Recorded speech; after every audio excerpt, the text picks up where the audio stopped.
El agujerito.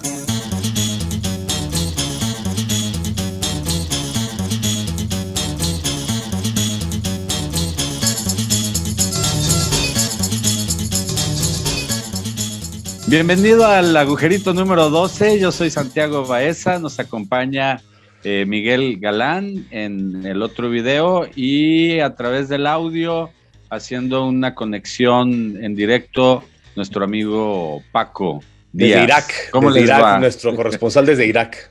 Desde Bagdad. Desde Bagdad. Bien, se oyó bien noventero, ¿verdad? Paquito, ¿cómo estás? No, ¿Qué tal, Santiago? ¿Cómo estás, Miguel? Digo, búrlense de mi pobreza y mi falta de video, pero bueno, así somos en el tercer mundo. Pues bueno, ya 12 agujeritos para que nuestros amigos y amigas que nos siguen siempre tengan un agujerito que disfrutar. Sí, exacto. Es que eso es lo que les deseamos a todo el mundo, ¿no? Que tengan un buen agujerito que disfrutar. Ya llegamos al agujerito número 12, ya tenemos una docena de agujeritos. Sí. Este ha sido muy interrumpido, primero por mi estado de salud y mi inestabilidad emocional. Pero gracias a los regaños de Miguel Galán es que hemos vuelto, y a pesar de que a Paco le cortaron la luz en su casa, aún así al pie del cañón conectado desde el audio. Eso te pasa, Paco, por no apoyar en todo a la 4T. Detectaron que eras un chairo que se les andaba saliendo del redil y te cortaron la luz. Por ser amigo de ustedes, en realidad eso fue. Dijeron, ¿cómo que un chairo es amigo de tanta derechosidad? No, velas, cabrón. Y Bartlett mandó cuadrilla especial a cortarme la luz. Pero bueno, sí lo creo, en resistencia. Exacto. Pero que vea Bartlett que no puede con nosotros ni siquiera con sus artimañas. Oiga, pues se nos acumularon muchos temas. Se va a caer el sistema del agujerito y cuando vuelva ya todos vamos a estar a favor de López Obrador. Todos vamos a ser chairos. Que la boca se te haga chicharrón, Que la boca se te haga chicharrón. Se nos acumularon ya un montón de temas, lo cual hace la cosa muy interesante, pero yo creo que el tema relevante del día de hoy es el que Paco nos anunció hace rato. ¿Y por qué no nos das la primicia aquí al aire, Paco? Claro, con gusto. Pues bueno, contrario a los pronósticos de nosotros tres, resulta que hace unas horas el Tribunal Electoral del Poder Judicial de la Federación, coloquialmente conocido como el TRIFE, finalmente resolvió de manera definitiva e inatacable e irreversible y unánime Félix Salgado Macedonio y el candidato de Morena en Michoacán, que ni siquiera me ha aprendido el nombre, Morón. Pelas, se quedan sin candidatura, los dos. Sí, yo estuve viendo... Raúl Morón. Sí, estuve viendo la sesión y me pareció que fue unánime la decisión. Creo, o no me tocó a mí escuchar algún... No. ¿Hubo algún magistrado a favor? El presidente, ¿no? No. El presidente, ¿no? El presidente Vargas, según Vargas yo, estuvo de acuerdo con el proyecto. ¿Sí? ¿Seguro? Sí, según yo había leído que no, pero bueno. Supe de un magistrado Estamos informando. Exacto, bien desinformados. ¿Supiste de un ¿Cómo magistrado, dices? Paco? Que sí hubo un voto tratando de sostener la candidatura, pero todos los demás votos fueron fue el voto del presidente. En el mismo sentido. Fue el voto sí, no estoy seguro de quién, pero Vargas. sí sé que hubo un voto. A mí me parece muy A relevante favor, que los demás en contra.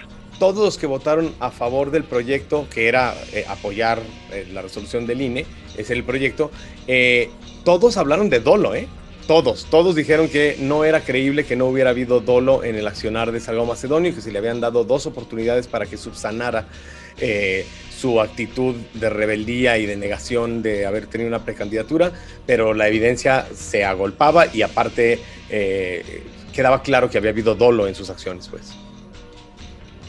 Pues sí, ¿no? Incluso también se mencionó el caso de que no importaba el monto cuestionado, que en este caso era casi de 20,000 pesos, porque era únicamente lo que se había investigado, que no se conocía el monto final, pero que además lo importante es el hecho de rebeldía, más allá de la cantidad de recursos que le contabilizaron. Y decían en ese sentido los magistrados, bueno, la magistrada que yo escuché decía, Lo que pasa es que no puede ser relevante el monto, porque el monto es incierto. O sea, una cosa es que se haya descubierto 20,000 pesos, pero pueden haber sido mucho más que simplemente quedaron fuera de la fiscalización por el ocultamiento del mismo tema, ¿no? Entonces, finalmente pasó lo que muchos deseábamos que pasara. ¿Creen ustedes que haya influido en que Salgado Macedonio sea el presunto violador de 6 mujeres para que tanto el TRIFE como el INE tuvieran una posición más dura en contra de él? Yo, pero en lo personal, yo no creo, ¿eh? Yo creo que más bien el cuate se metió en 2 batallas distintas. Una con las mujeres, con el tema de su evidente misoginia y sus presuntos actos pues delincuenciales en términos sexuales contra varias mujeres, pero el tema electoral fue un tema completamente diferente, fue otro acto más de desconocimiento de la legalidad por parte de Salgado Macedonio, que parece que está hecho para pues violentar en todos los sentidos, transgredir, y pues al final se quedó fuera. Yo lo que más creo que empezó fue la amenaza a los consejeros del INE, su abierta amenaza hacia ellos. Creo que eso fue lo que más pesó. Este discursito que hizo en la plaza pública de ¿a poco no les gustaría saber en dónde vive el consejero, ¿no? Y ver cómo vive, a ver si de veras se le mete el agua por su techo de lámina. O sea, el güey, de verdad, que en un discurso muy incendiario, muy invitando a que se le hiciera daño a la integridad de los consejeros. A partir de ahí, si te fijas, incluso hasta López le bajó al apoyo a Salgado Macedonio, ¿eh? Y como creo que yo coincido con Santiago, creo que en la segunda parte. Uh-huh. Yo pienso que sí, uno de los factores muy relevantes fue, lo expresaría así, como el reto a las instituciones o el reto al orden jurídico, el que quiera que tengamos, pues, ¿no? Porque ahorita haré otro comentario al respecto, pero yo sí creo que influye, digo, me parecería que por más objetividad que se pretenda tener, el tema de que de fondo está un reclamo social con todo el fundamento de que hay carpetas de investigación por el delito de violación, pues también hasta como institución jurídica, ¿cómo posibilitarías que una persona así fuera candidato? Aunque no es la falta de la que se juzga, digo, creo que en apego a derecho, pues, sin duda, pues se actuó como debía de ser. Y aquí les tengo una pregunta, ¿no? Pero cierro el primer comentario. Yo creo que sí influyó, aunque sea de manera muy subjetiva o hasta inconsciente, el tema de las denuncias de violación, pero coincido con Santiago en que también el tema del reto que lanzó y las amenazas también influyeron. La pregunta que quiero hacerles es esta: recordemos que los tres coincidíamos más o menos en poca esperanza o fe en que imperara el Estado de Derecho y se aplicara la legalidad, como que creíamos que el tribunal al final se iba a doblegar a los designios del presidente, ¿no? O cuando ya lo había hecho en otras ocasiones, ¿no? Lo hemos dicho, y eso fue por lo que creo que los tres no estábamos tan esperanzados a que efectivamente el tribunal resolviera como finalmente sí resolvió hoy. Pero mi pregunta es esta, así como intentando provocar su lado derechoso o fifí. A ver, entonces, ¿qué pasó? ¿El presidente finalmente no se metió y entonces el tribunal falló por sí solo? ¿O sí se metió y los magistrados lo mandaron al carajo? ¿O la tercera opción es se metió para decirles, no, ¿saben qué? Pues no le den la candidatura, yo mismo estoy en contra de que sea? ¿Cuál les persuade más? O si hay una cuarta, pues compártanla, ¿no? A ver, yo quiero agregar algo, porque, bueno, estás haciendo una pregunta muy interesante. Yo por eso creo que sí es relevante el hecho que, hasta donde yo tengo entendido, así fue el consejero Vargas, presidente del Tribunal Electoral, el que votó en contra. Y ciertamente el Tribunal Electoral se ha puesto en duda, el Tribunal Electoral Federal del Poder Judicial se le ha puesto en duda precisamente por las actitudes de ese consejero presidente Vargas. Ya hace algunas semanas, o más o menos un mes, hubo una discrepancia, tomó una decisión unilateral y provocó, de hecho esta semana pasada también sucedió, lo mismo, él toma una decisión unilateral y los demás consejeros de inmediato emiten un comunicado deslindándose del presidente. Lo mismo sucedió esta semana cuando él decide de manera unilateral posponer la audiencia y la resolución de estos temas, lo cual también puso en duda el resultado. Pero de nueva cuenta fueron 5 o 6 consejeros los que volvieron a alzar la voz. Es decir, a mí me parece que sí hay un presidente tratando de ajustarse a los caprichos de la 4T, pero veo al resto del Supremo Tribunal, del Tribunal Electoral, como mucho más entendedores del papel histórico en el que están y de la responsabilidad que tienen como magistrados. Tienes razón, Santiago, respecto a que el único voto que obtuvo en contra el proyecto fue el de José Luis Vargas. Estabas en lo correcto en ese dato, ya para que se lo dejemos también claro al auditorio. Y a mí me parece como muy confuso todo esto, porque si bien es cierto que yo creo que Morena descubrió que la candidatura de Salgado Macedonio estaba trayendo más conflictos que beneficios, pero eso choca directamente con la incapacidad de López Obrador en reconocer que se equivocó en algo, ¿no? Entonces, como no podía salir a decir, no vamos a apoyar más a este candidato, a lo mejor fue una salida, en su perspectiva, honrosa, ¿no? Que alguien más lo bajara y no fuera él quien lo bajara. Aparte de los nexos que tienen ahí familiares, amistosos, casi amorosos, y que fuera mucho más fácil bajarlo a través de un tercero. Pero también estoy de acuerdo contigo. El tribunal yo pienso que ya estaba hasta las narices del tema y de Salgado Macedonio y no iban a permitir que pasara la afrenta que se le hizo al INE de la manera en la que se le hizo. O sea, ahí fue, en ese momento firmó su sentencia Salgado Macedonio, cuando se puso a vituperar y a amenazar con actos violentos, etc. Yo pienso que en ese momento el TRIFE tomó su decisión ese día, no hoy. Sí, en eso sí estoy de acuerdo contigo. Lo que yo sí, digamos, diferiría un poco de lo que tú dices, Miguel, es de que haya perdido el apoyo.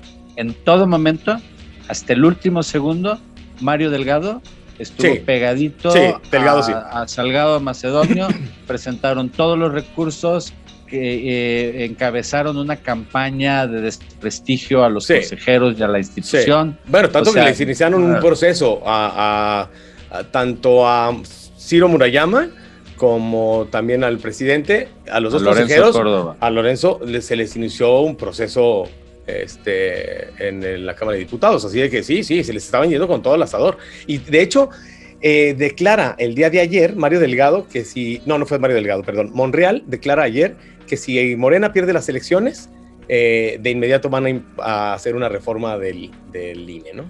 Obvio. Y esa es la mala. Esa es la mala. ¿Y saben cuál es la peor? Que si gana Morena las próximas elecciones, de todos modos se van a joder al INE. Sí o sí, tienes razón. ¿Tú cómo lo ves, Fíjense nada más la paradoja del asunto. Si Santiago tiene razón y de todos modos Morena, el presidente, Mario Delgado o esa fuerza política estuvo encima tratando de que sí se diera la candidatura, pues qué buena noticia saber que el tribunal, cuando menos 6 de 7, no se sometieron a esas presiones y podríamos entonces entender que hay una razonable autonomía e independencia para resolver, ¿no? Pero por el lado contrario, si tú tuvieras la razón, Galán, y más bien fue una corrección del presidente de al final retirarle el apoyo por las razones que ya dijimos a Félix Salgado, creo que por consecuencia lo de Morón va como en parte de lo mismo. Pues la mala noticia es que pues entonces el tribunal no es tan independiente porque sería susceptible de lo que el presidente de la República diga, pero pues la buena es que cuando menos en esa parte se corrigió, pues no. A final de cuentas, más allá de esto, creo que la buena noticia es que Félix Salgado no va a ser candidato. Esa es la mejor noticia de todas. Sí. Pero siguiendo la lógica, me encanta de Santiago pero bueno, y la mala o la peor es que igual y Guerrero lo gana Morena, ¿no? Yo no tengo duda de ello. Seguramente va a ganar Morena Guerrero. No tengo la menor duda de ello. porque con los 5 siguientes candidatos que podían poner que no eran Félix Salgado, con todos ganaban, y ganaban con un amplio margen. Sí, yo nada más añadiría, las feministas, sobre todo las de izquierda, votaron por López Obrador.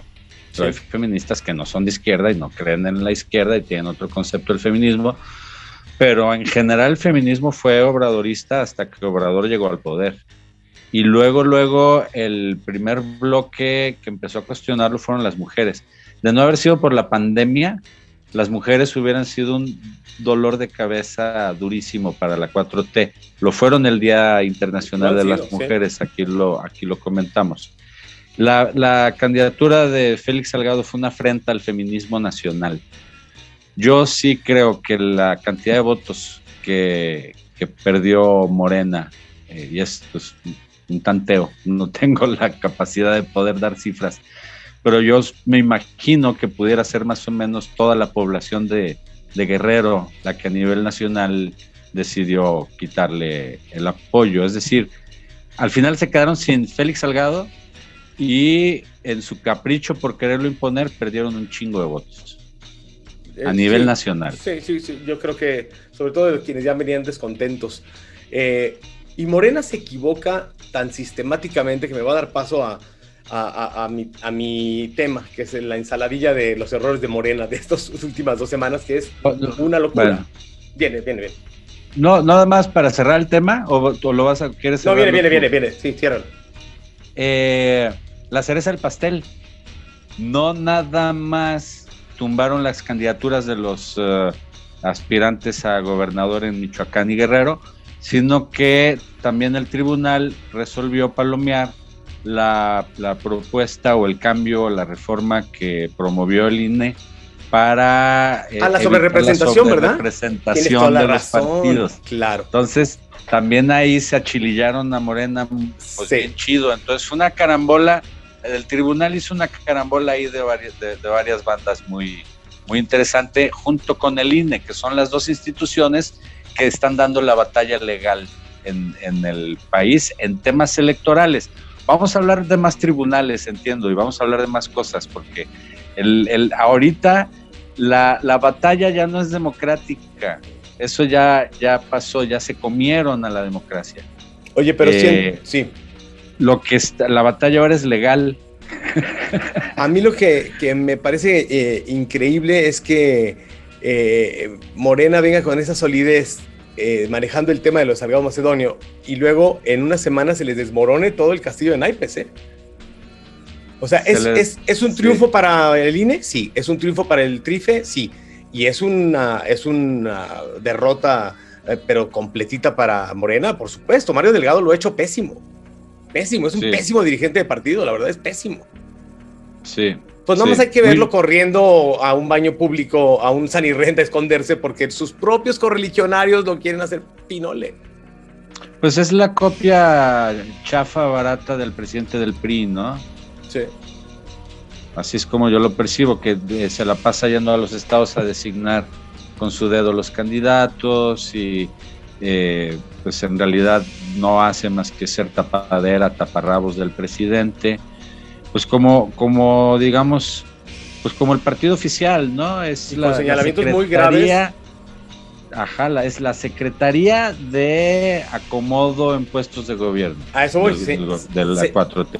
Con señalamientos muy graves de haber vendido las candidaturas, ¿eh? O sea, mucha gente le reclamaba airadamente que había vendido las candidaturas, ¿no? Que había candidaturas que ya estaban prácticamente definidas por parte de los militantes y que llegó este hombre y les impuso a alguien externo y que ese alguien externo aparentemente había pagado ese espacio.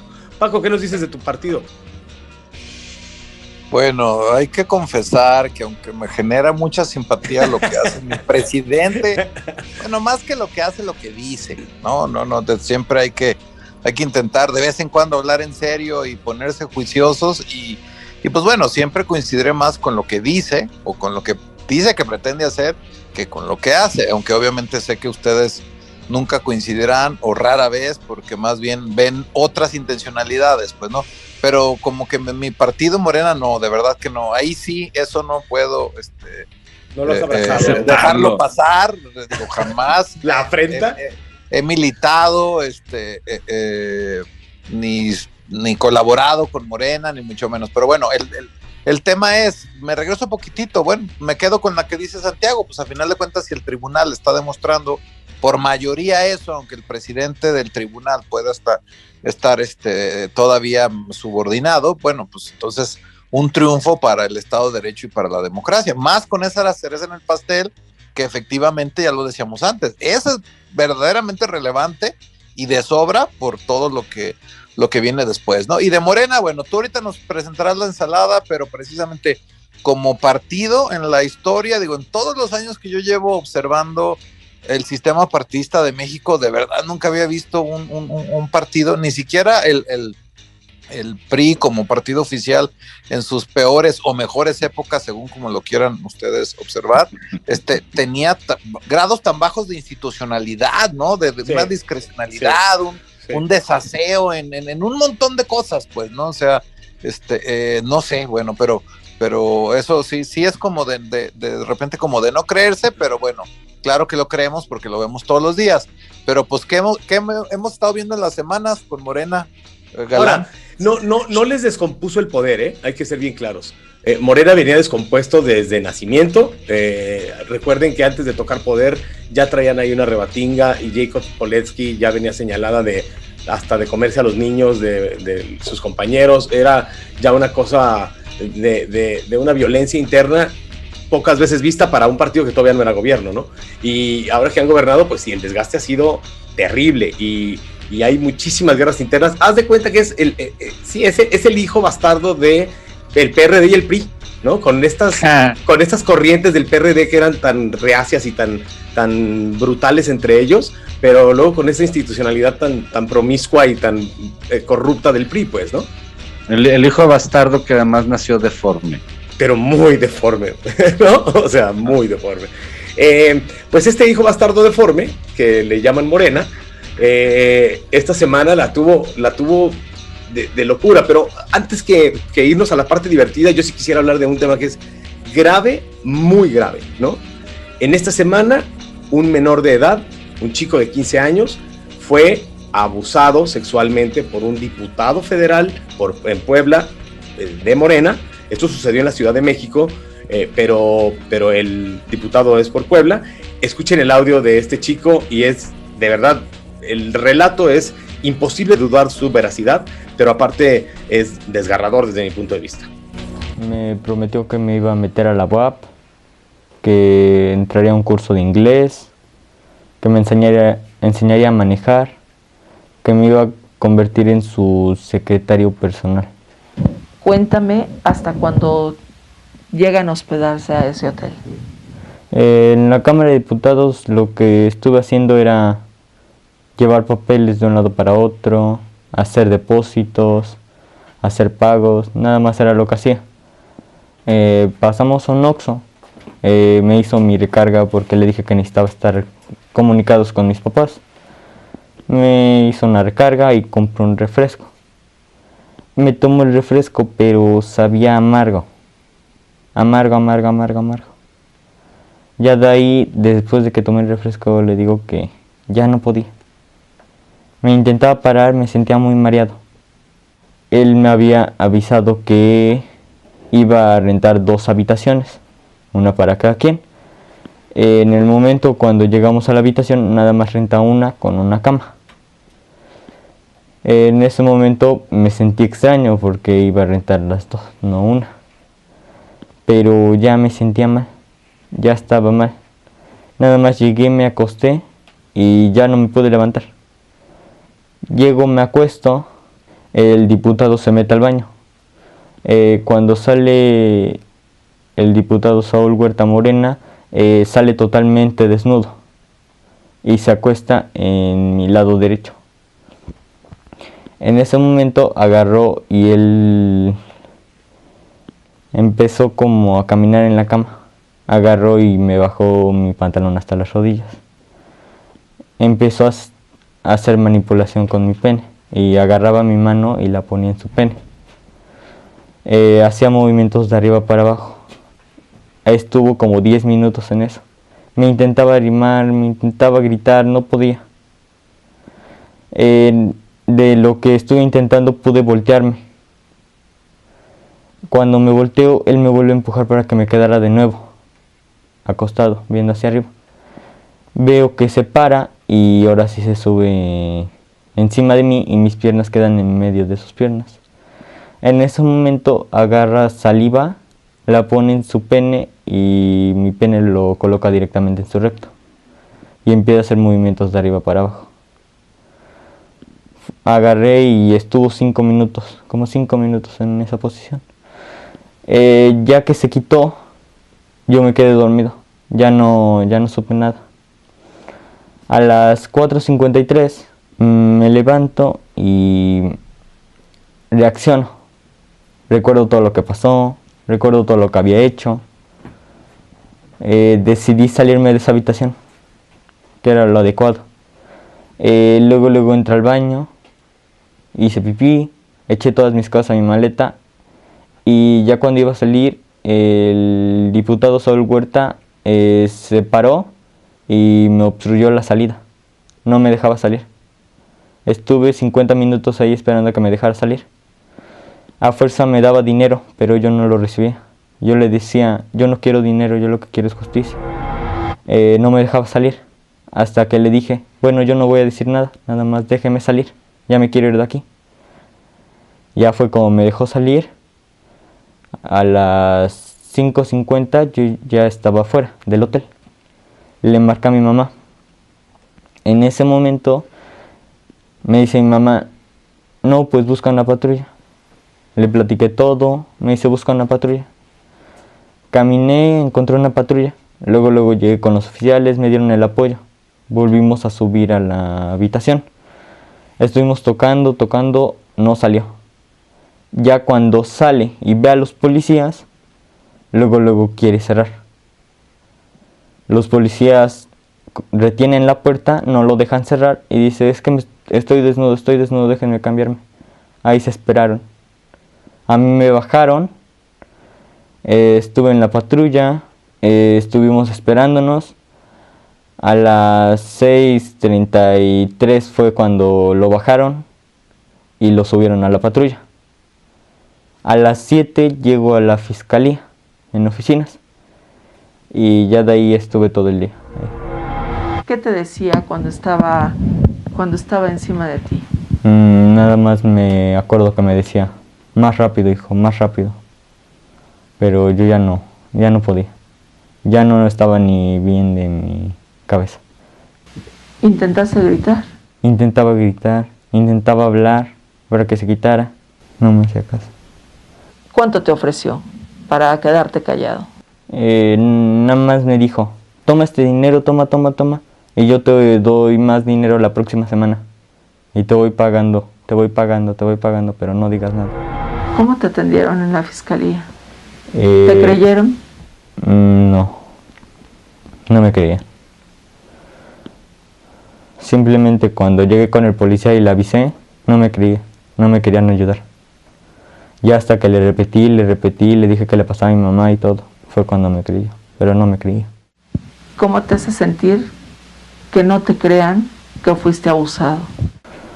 Pues me hace sentir mal, porque no hace justicia.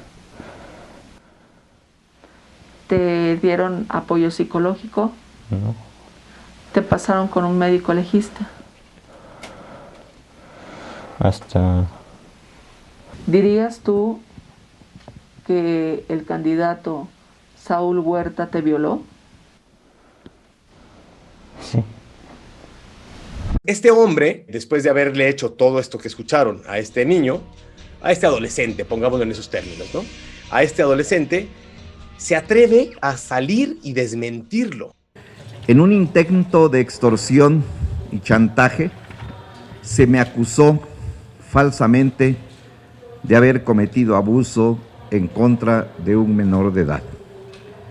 Esto derivó en una detención arbitraria y la violación a mi derecho de presunción de inocencia.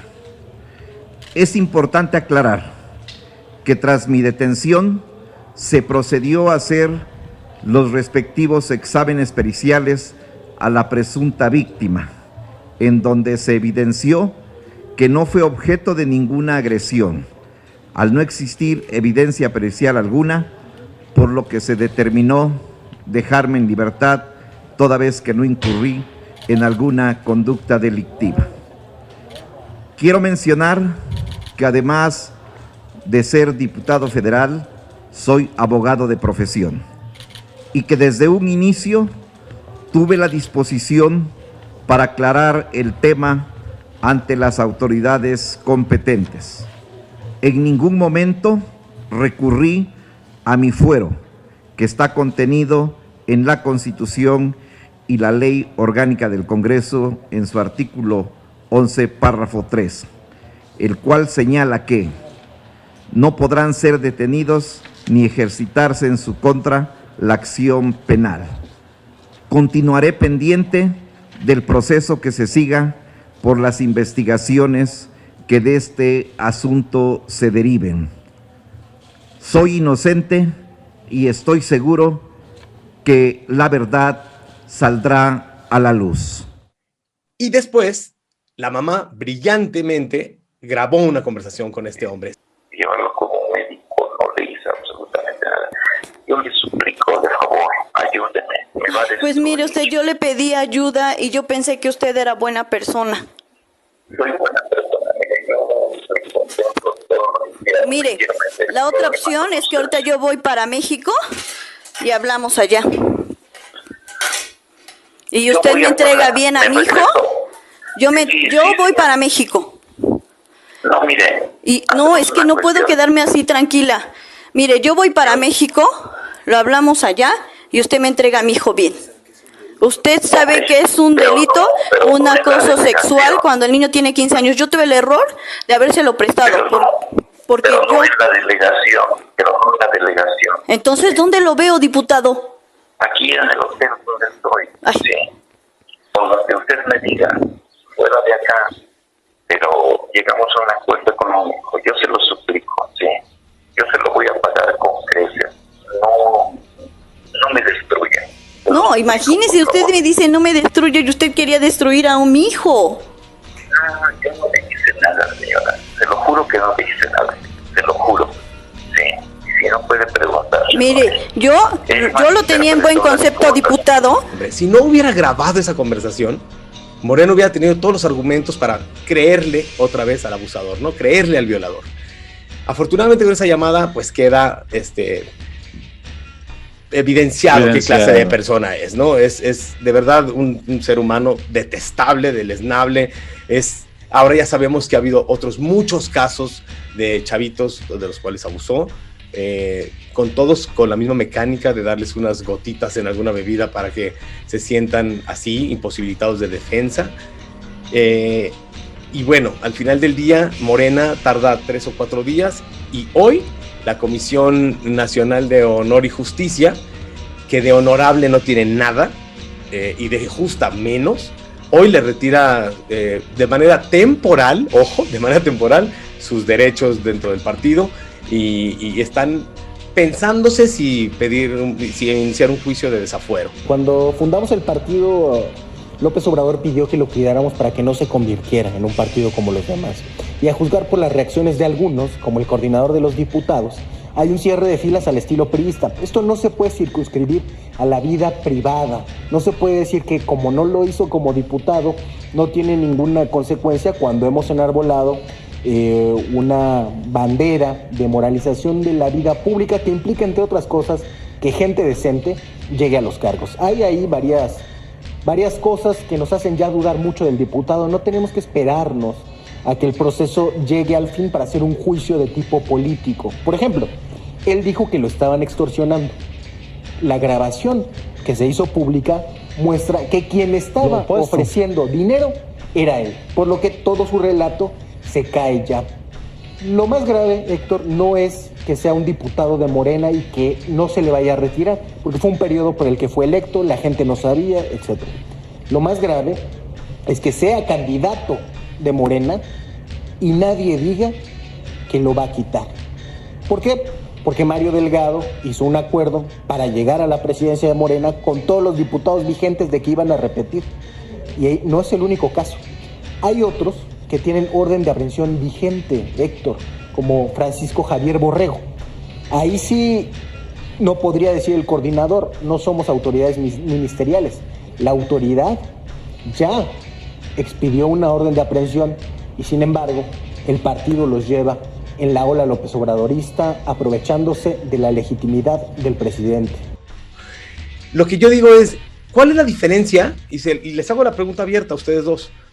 En un caso, hay ya dos denuncias de dos menores de edad contra este hombre, ¿no? Y por estas dos denuncias, Morena toma la decisión, me parece tardía, pero correcta, porque la primera defensa que se hizo desde Cámara de Diputados es que lo hizo en su tiempo libre, no en su tiempo como diputado. Eso fue lo que dijo Mier, imagínense, ¿no? Pero total, al final deciden bien, le quitan los derechos y probablemente Morena lo va a agarrar de bandera y le va a iniciar un juicio de desafuero. Pero, ¿y qué diferencia hay con la de Félix Salgado Macedonio? ¿Que las víctimas eran mujeres? ¿Es la única diferencia? No, y no supiste lo que pasó hoy en la presunta comisión de presunto honor y presunta justicia, que a Félix Salgado Macedonio, al haber sido rechazada su candidatura, decidieron suspenderle la investigación. Imagínate, y escuchaste la declaración, sí se me escapa el nombre de quién lo declaró, pero el Reforma da cuenta de que Morena declara que lo que pasa es que la víctima de Félix Salgado Macedonio ya está muerta. No está muerta. Y que además no estaba muerta, no era cierto. O sea, una locura. El desistimiento también se ampara en esa lógica de que es que la que lo denunció ya está muerta y resulta que no está muerta, es una militante de Morena. Claro, porque aparte, exacto, de las 6 víctimas, una de ellas es una compañera del partido y ni así el partido puede cuidar a sus propias mujeres militantes. No, de verdad que desasiado es poco, el partido. Y esa comisión de honor y justicia, ojalá y nunca cayera uno en manos de ellos, porque si así es como reparten honor y justicia, imagínate. Paco. Oye, Galán, pero entonces, a ver, el sentido de tu pregunta es dejar entrever que en Morena impera el machismo. Por ¿Acaso supuesto. es lo que nos quieres dar a entender? Por supuesto. Bueno, yo viejito te daría patriarcal. la respuesta. ¿Cuál es la diferencia que veo yo? Pues obvio, un sujeto con mucho más poder, ¿no? Digo, tanto poder formal como poder real dentro de una estructura política. Pues obviamente hay quien ya sobrepasa el ámbito de aplicación de la ley. Porque, lo cual no debería de suceder, ¿no? No, obvio que no lo digo con aplausos, más bien lo digo con la crítica que esto implica, pues, ¿no? Y cómo no debiera ser así, pero bueno, ¿cuál es la explicación entre por qué a uno sí y otro no? Pues simplemente el estatus de poder dentro de esa estructura política, pues, ¿no? Claro, porque los personajes, los dos, son más o menos de la misma calaña. O sea, los dos duermen a su víctima o intentan dormir a su víctima. Los dos, bueno, no, Salgado Macedonio es todavía un poco peor, porque él sí consumaba las violaciones. O sea, sí había penetración, pues, en los actos carnales de Macedonio. Si Twitter no hubiera ardido cuando lo nombraron candidato, si no hubiera esa presión social tan fuerte, tampoco se hubiera echado para adelante. Yo sí creo que la ley, pero también la presión social han influido enormemente para que estas cosas sucedan. Y aparte Morena amenaza al INE con que va a hacer una reforma a la ley electoral, porque pues ahora vieron que no les convino lo que ellos mismos habían votado, que tenía que ser estos candados, ¿no? ¿Y qué es lo que van a proponer? ¿Que los precandidatos no informen al INE de sus gastos? Realmente el presidente ya está enterado que lo que necesita es apoderarse del Poder Judicial. Por eso anunció que su primer paso va a ser el Consejo de la Judicatura.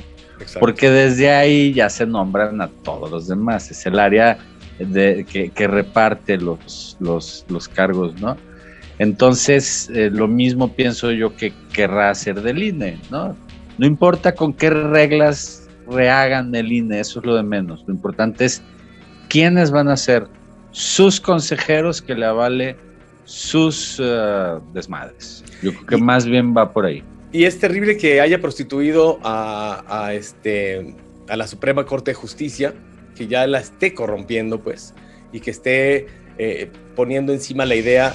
Es cierto, no es una reelección la de Saldívar, no es una reelección, es una extensión de su mandato que no está contemplado en la ley y que por lo tanto sería inconstitucional. ¿no? Oye, Galán, Paco. ibas a comentar más cosas sobre todo Sí, lo de Morena en la semana, o Ya le te, entramos al ya te tema quieres ir a legal, las reformas, ¿verdad? Ahí les va. No, por Les- eso pregunto para ver si ya No, se los aviento rápido. Ahí les van. Ah. Ahí les van los temas. Dos diputadas de Morena se agarran del chongo por la nueva ley para la Fiscalía General de la República, de la cual también Paco nos va a platicar. Chéquense esto. ¡Justicia! ¿Cuándo? ¡Ahora! ¿Cuándo? ¡Ahora! Tienen pretensiones de tratar de manipular los procesos, como es el caso de la diputada Lorena. Yo creo que yo no estoy amenazando a nadie, y tu comportamiento de pretender chantajear a una comisión es muy inadecuado. Las víctimas han tenido, las hemos escuchado.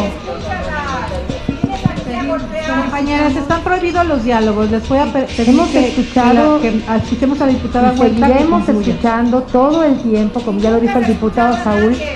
¿Sabes qué, diputada? Enloqueces, lamentablemente.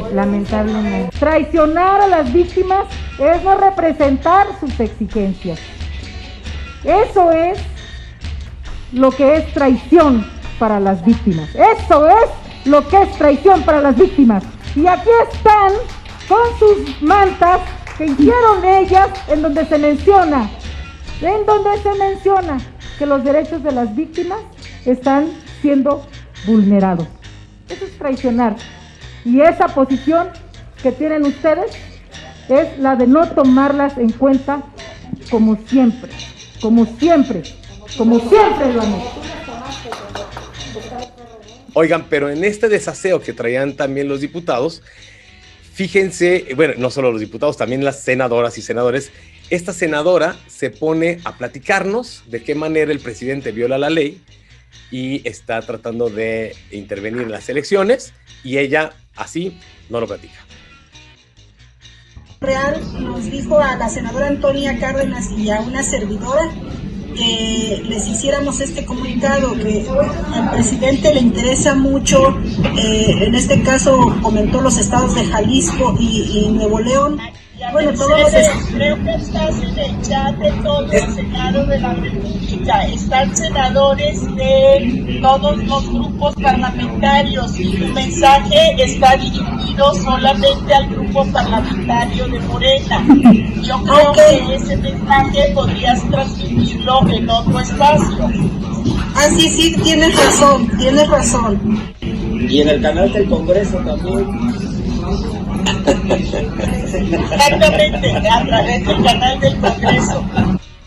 Bueno, también en estos últimos 15 días vimos lo que ya habíamos dicho, el juicio contra tanto el presidente Lorenzo Córdoba como Ciro Murayama, que es un tema que no es menor porque es tratando de azuzar a la autoridad, al árbitro, y es otro de las pifias de esta semana de Morena. Y el que sí me parece, dos temas que me parecen sumamente graves, tres temas muy graves. Lo del hermano de Monreal, lo de David Monreal, no es que sea grave porque le haya dado una nalgada a una compañera, que sí es desaseado, sí es machista y sí es incorrecto. A menos que lo hicieran en la intimidad y como parte de un asunto de ellos, todo lo demás sí está mal, ¿no? Porque aparte la señorita es una candidata también de Morena, y él va para gobernador, ella para presidente municipal, y él teniendo ese comportamiento con ella, ¿no? No solamente lo niega este hombre y dice que hay una edición de video, que obviamente no hay ninguna edición, uno puede ver el video. Bueno, sí hay un video editado que después sacó Monreal y su gente, en el que se ve burdamente robotizado, cuadro por cuadro le comieron cuadros para que parezca como que no le toca la nalga. Claro que le tocó la nalga.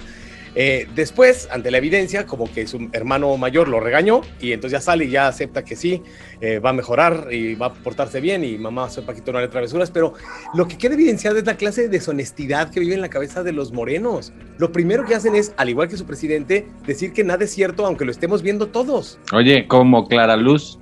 Tal cual. Que no, yo no conozco a Rainier, y luego sale el video. Ay, ¿a poco ese es Rainier? No va a ganar, no está jugando, ya no compite, eso está claro. Y teniendo como consejero de seguridad a Rainier, pues también se nota el cambio, ¿no? Claro. El video en el que sale, justo ella le pregunta sobre la seguridad o algo así, terminan hablando de populismo, ¿no? Sí. Bueno, esta mujer que es candidata de Morena, que ya sabemos que ya no juega. Pero bueno, al final del día dice Monreal que él se va a hacer cargo de cuidar a su hermano. Vamos a ver si es cierto. Me quedan dos temas de lo de Morena. Este me parece sumamente grave porque ya es recurrente, ya es sistemático y nadie le está poniendo un alto verdaderamente. Es al presidente de la República tratando de tener injerencia en las decisiones de los demás poderes. En la Cámara de Diputados ya es una cosa ya de bacanal, ¿no? Ya es más, ya ni siquiera se toma la molestia de que parezca que les manda a decir, no, ya se los dice a nivel nacional para que a nadie le quede duda. Pero ahora también ya lo hace con los magistrados de la Suprema Corte de Justicia, porque declara hace 2 días que si la Suprema Corte de Justicia no avala la extensión de 2 años para Arturo Saldívar, entonces se estarán poniendo al servicio de la corrupción, cabrón. Así, palabras textuales, ¿no? Si eso no es tener injerencia en otro poder, dime, entonces que venga Dios y lo vea y que me digan qué es esto, ¿no? Porque el decirle a unos magistrados que si votan de una manera son corruptos y de otra no lo son, pues es una manera muy burda de interferir con la Suprema Corte de Justicia, ¿no? Pues bueno, depende, porque igual él puede expresar sus mejores buenos deseos para que al país le vaya mejor.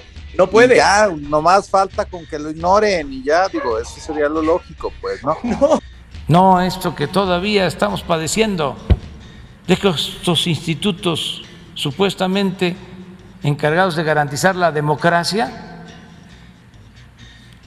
los crearon para que no haya democracia.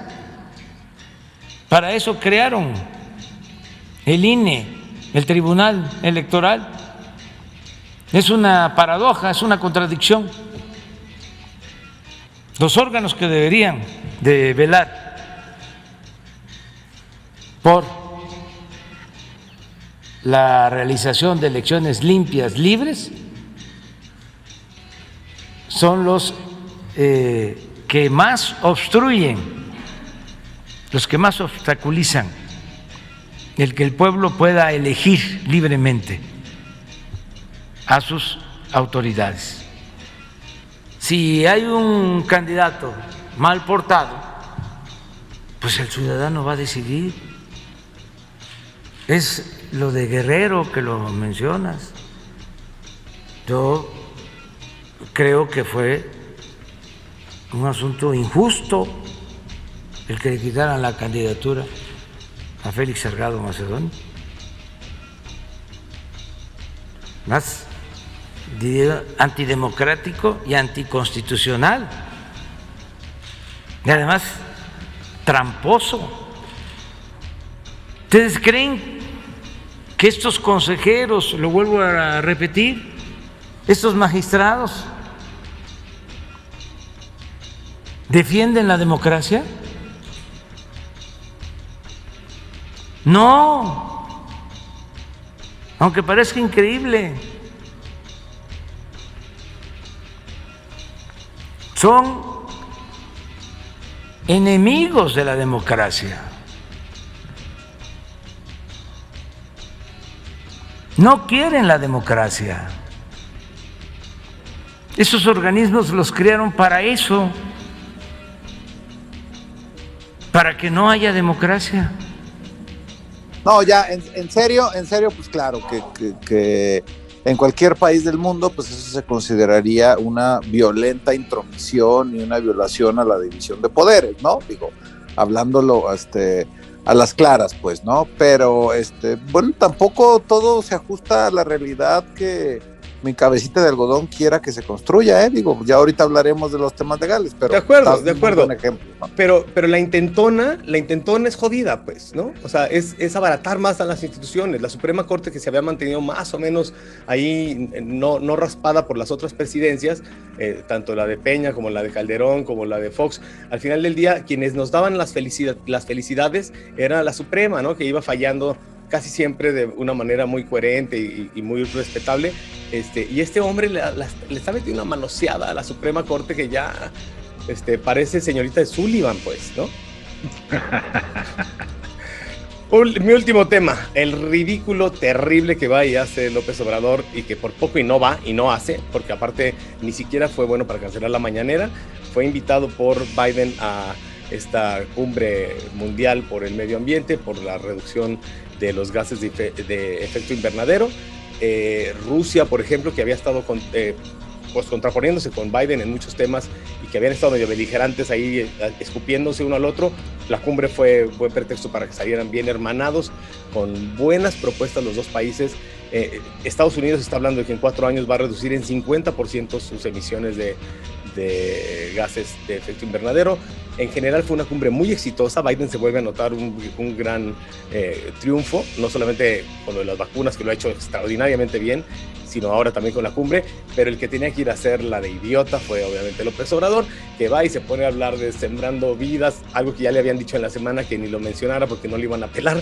Pues bueno, pues no lo pelaron, y pasó, no te diría que sin pena ni gloria, pasó con bastante pena, ¿no? Los medios en Estados Unidos hablan de que fue una participación lamentable, pues, que el hombre no sabía en dónde estaba, pues, ¿no? O sea, no fue a hablar de lo que había que hablar, no fue a ofrecer y a comprometer a nuestro país a sumarse a este esfuerzo global, fue a decir que no le entendemos, no nos importa y háganle como puedan, pues, ¿no? Entonces, terrible, penoso, de verdad a veces es muy senil el presidente, a veces no entiende de verdad dónde está parado. Y ya es recurrente, ¿no? Como que cada que va a algún foro internacional, ya todos los mexicanos nos ponemos nuestra bolsita de papel con los hoyitos así en los ojos de la vergüenza internacional que nos genera. México no asumió ningún compromiso, cero. Solamente dijo López Obrador que íbamos a mejorar nuestras hidroeléctricas. Eso fue lo que fue y dijo, ¿no? Claro, como si estuviéramos contaminando mucho con las hidroeléctricas. Que las iba a ser más eficientes las hidroeléctricas. Eso es todo. Es de verdad, pasó con bastante pena por ahí. Paco. Me parece que el tema medioambiental sí es una urgencia y una emergencia, no solo en nuestro país, sino a nivel global, ¿no? Entonces, caray, pues sí, por mucho aprecio o admiración que le tenga a mi presidente, pues ahí sí no hay nada positivo que se pueda decir, ¿no? Justamente en la clase alta, clase media y clase media alta, que tiene mucho apoyo López Obrador, eso es cierto, no nada más los pobres le apoyan a López Obrador, la gente también, de hecho, en cuanto a preparación, las personas que tienen estudios superiores, hay mucha gente que apoya a López Obrador, y justamente son este tipo de temas como el medioambiental los que sí le decepcionan a este grupo de la población, a la gente más educada, a la gente que está más consciente de ese tipo de problemáticas, y que salga con una cosa como esta López Obrador, eso es una buena manera de perder apoyos, ¿eh?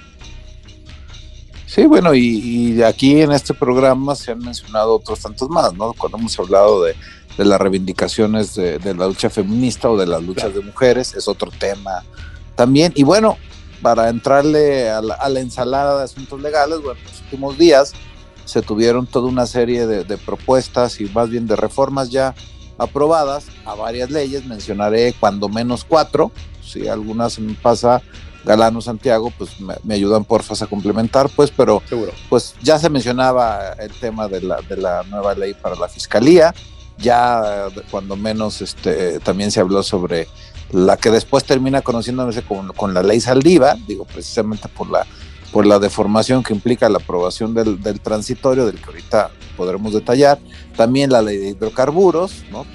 Justamente a propósito de este tema de que lo lamentable es pues que en lugar de que se haga un énfasis en las energías limpias, ¿no? Que es la necesidad global que se tiene, pues para a la luz de muchos, pues es como un retroceso, un rezago que estamos teniendo en seguirle apostando a los combustibles fósiles, y la de telecomunicaciones, ¿no?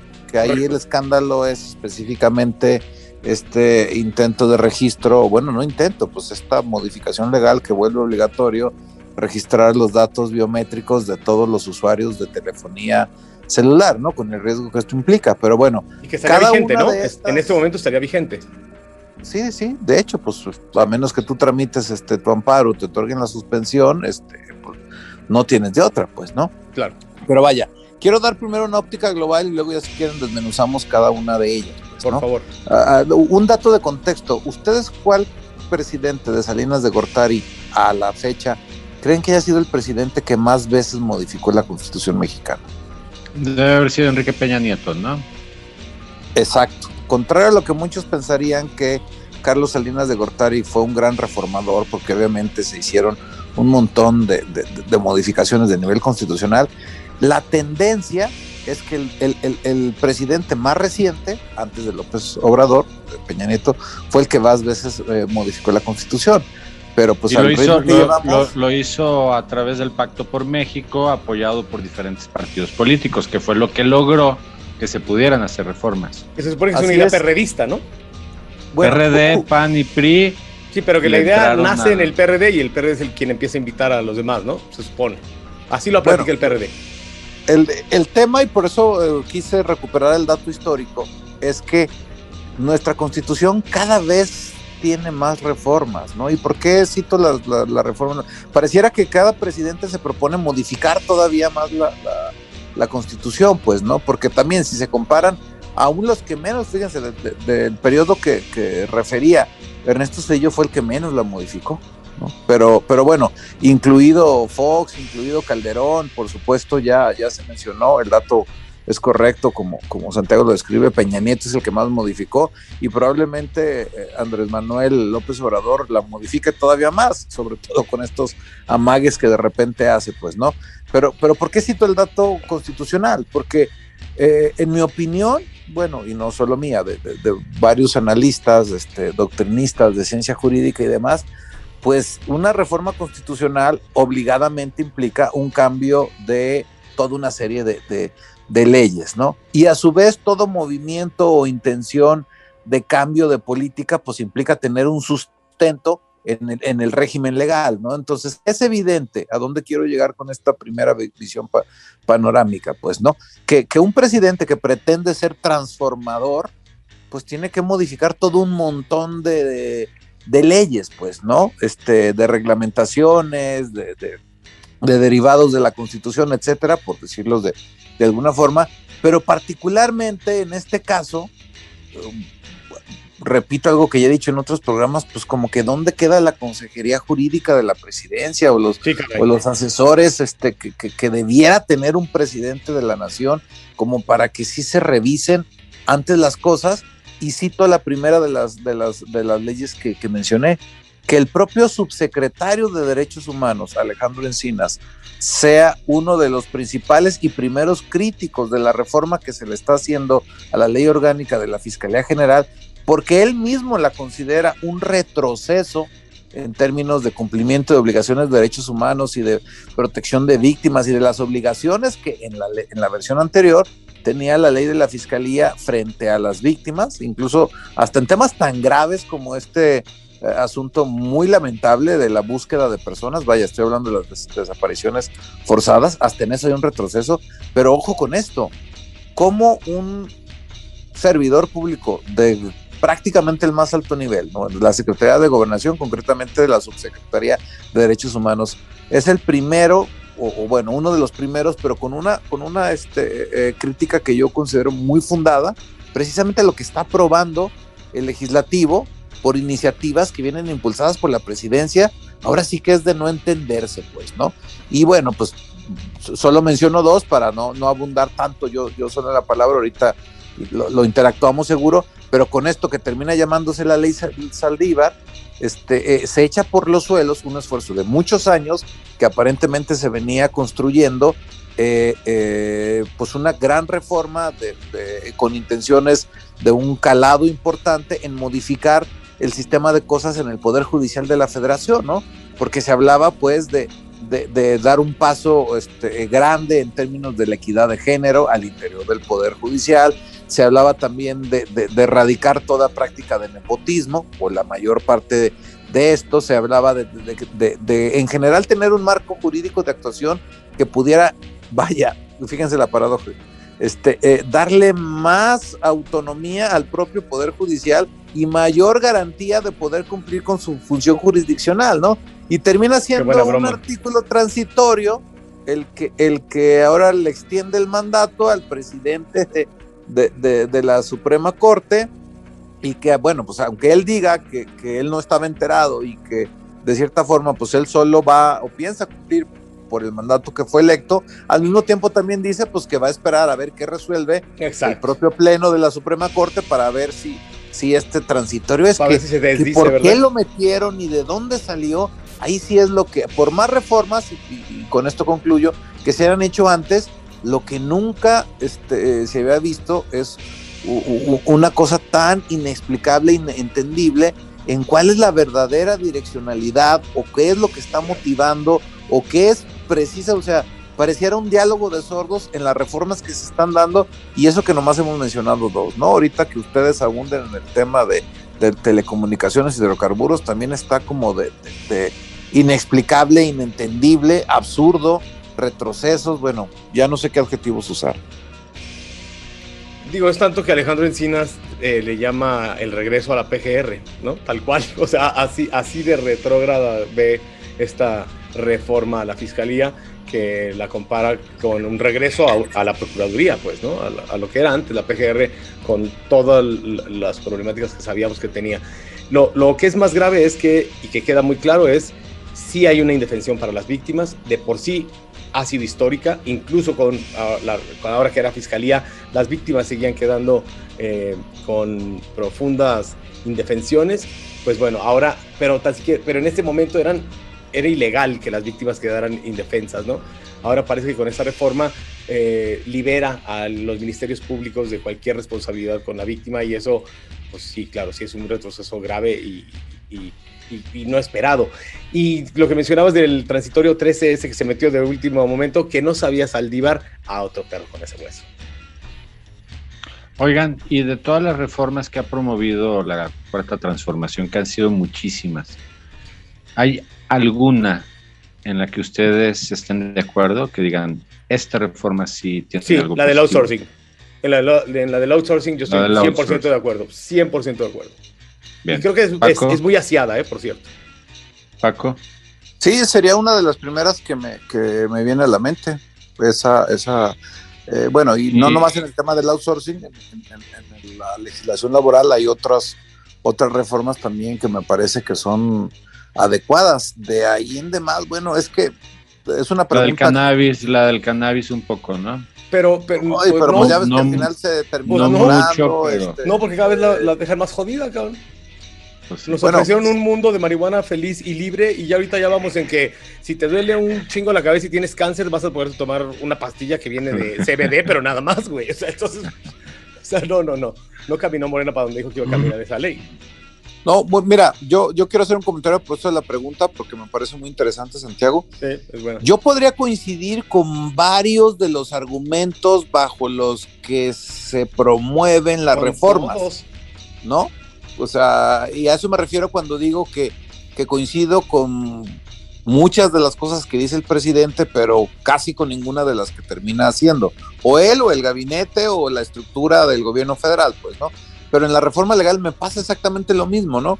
Que se plantea hacer una reforma con determinada intencionalidad, cuando menos así se construye en la narrativa, o eso se argumenta discursivamente, pero luego cuando revisas las reformas que se hacen, dices, por Dios, o sea, ¿dónde quedó? Ya no digo la técnica legislativa, sino los propios argumentos que sustentaron la pretendida reforma, pues, ¿no? Entonces, vaya, es como otra vez estar como atrapado en esta idea de, bueno, si la reforma fuera para esto, perfecto, adecuado, excelente, pero luego la terminan haciendo de una forma que parece que va en el sentido completamente opuesto, y creo que un buen ejemplo es la ley orgánica del Poder Judicial, uno de los más recientes, también lo de la Fiscalía. Pero ¿qué opina Santiago, por ejemplo, de esta reforma a la ley de telecomunicaciones, donde ya a fuerzas todos tenemos que otorgar nuestros datos biométricos, ¿no?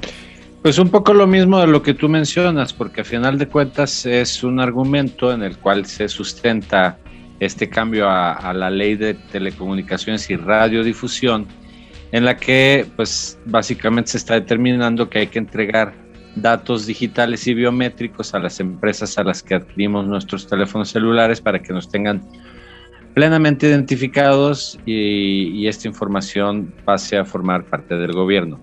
Pues fue un madruguete, una acción más de la aplanadora de la 4T que se impuso ante cualquier argumento. Son pocos los países que realmente utilizan esa información y no son países que realmente se destaquen por tener un buen sistema de seguridad, sino más bien por tener un buen sistema represor. Lo más curioso es que no recuerdo el nombre, pero el encargado del área que está promoviendo o en quien recaería, digamos, el obtener esa información, pues ya también ha sido multado por filtrar información personal. No en balde. Hasta parece una burla. Pues es que luego se ve ahí las malas intenciones, ¿no? Se pueden percibir. ¿A quién pones a cuidar, no? Sin embargo, otra vez, y insisto, pareciera que nuestra vida como sociedad mexicana se está librando en una batalla ya no en lo democrático, sino en lo legal, porque de nueva cuenta jueces mexicanos, incluido el juez Gómez Fierro, me parece que es el apellido Gómez Fierro, y otro más de la masa, ya están promoviendo suspensiones provisionales. Ya se habla de algunas suspensiones definitivas, lo cual vendría a echar en tierra esta iniciativa de ley, que pues se prevé que esto vaya y termine en la Suprema Corte de Justicia de la Nación, porque se va a ir escalando. El gobierno va muy firme en defender sus ideas. Sin embargo, los usuarios y jueces y abogados también están ciertos en que estaríamos incurriendo en graves faltas a la Constitución mexicana.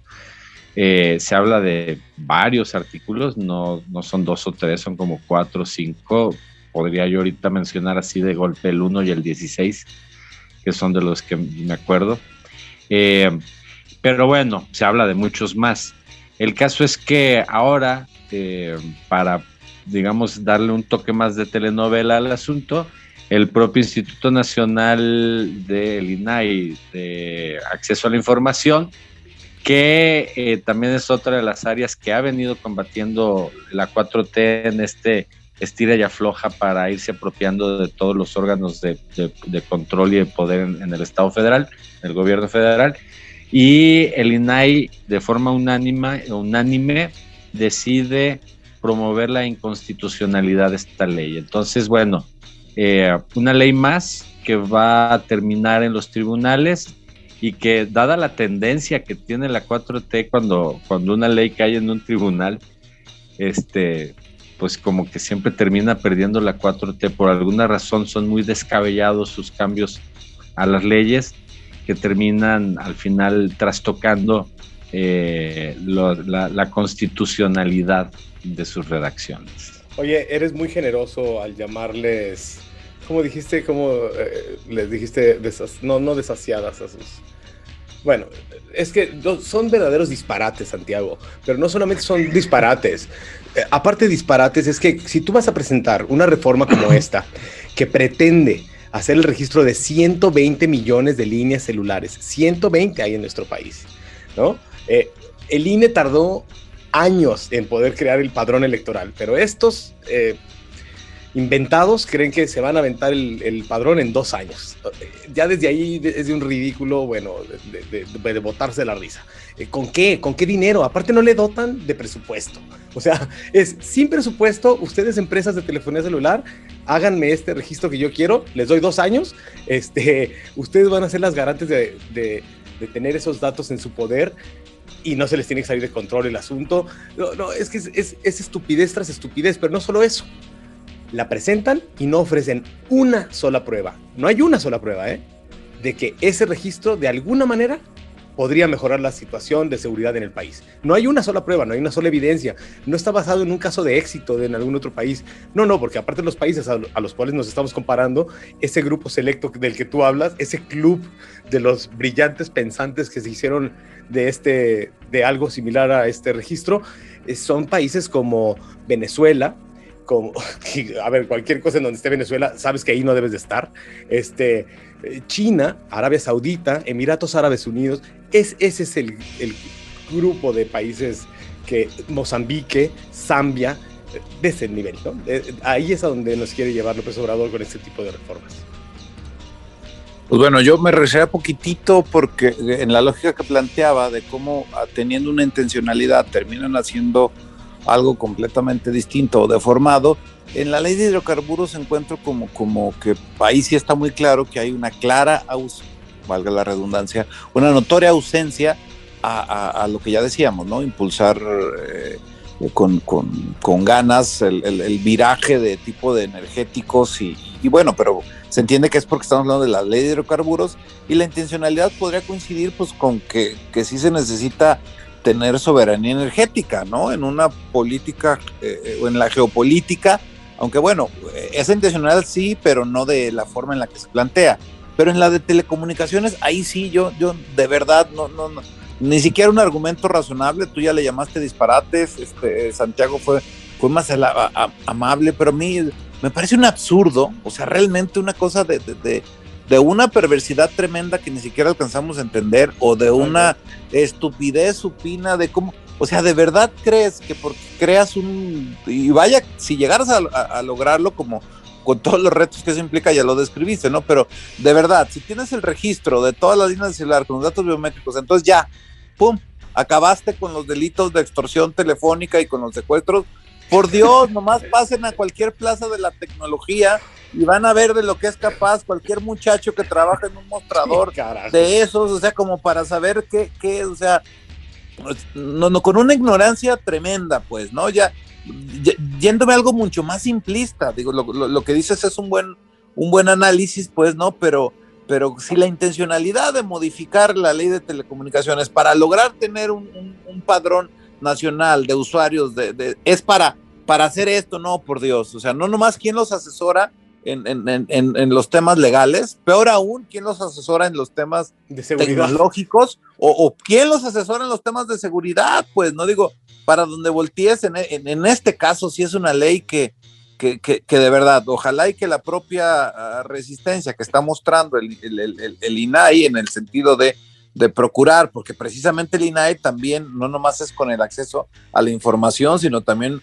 una de sus facultades es proteger el derecho de la privacidad y de los datos personales y todo esto, que eso es lo que se está violentando. Digo, citaba correctamente Santiago el artículo primero, pues porque es de donde se desprende desde la reforma de 2011 todas las obligaciones que en materia de derechos humanos tenemos, porque también al modificar esto o al querer imponer un padrón de esta naturaleza, pues también se violentan algunos derechos humanos. Pues no, la única acotación, así como siendo excesivamente benévolo, es que, bueno, pues en ciertas aplicaciones y en ciertos aparatos, nosotros mismos otorgamos los datos biométricos a empresas, ¿no? Ciertos tipos de celular te piden el escaneo facial o te desbloquean con tu huella y en esa no hemos reparado en que también por ahí andan nuestros datos circulando, o incluso a lo mejor sin ni siquiera pedirte autorización, pues ya está toda tu facial, tu iris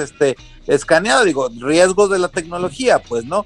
Pero más allá de eso, efectivamente, lo que hay de fondo, y con esto quiero concluir el comentario en torno a la ley de telecomunicaciones, es que no se puede plantear o no se debería plantear una reforma de este tipo con tanta ignorancia en la parte tecnológica, en la parte legal, en la parte de combate a la inseguridad.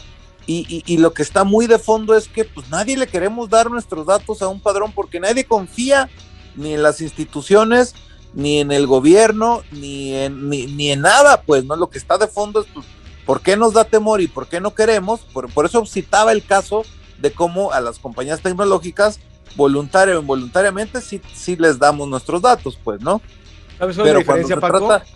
No, digo, por eso nadie digo te ha hablado para molestarte a tu teléfono porque Apple vendió esos datos o se le extraviaron esos datos. No, por supuesto, por eso digo, me queda claro que por eso la mayoría rechazamos un registro así, pues porque nadie quiere que una instancia de gobierno tenga más datos de los necesarios, justamente por la desconfianza, pero pues esa desconfianza no es de gratis, ¿no? Pues hay una descomposición, hay una ineficacia, hay una corrupción que no se ve para cuándo se termine, y pues bueno, eso también está de fondo en esta aberración y lo naif, ¿no? Lo naif de creer que el tipo secuestrador, asesino, va a hacer su registro celular y con ese celular va a hacer las llamadas de pedido. O sea, sí, no, ya de una estupidez. O sea. Uy, ¿qué crees? Ahora hay que dedicarnos a otra cosa.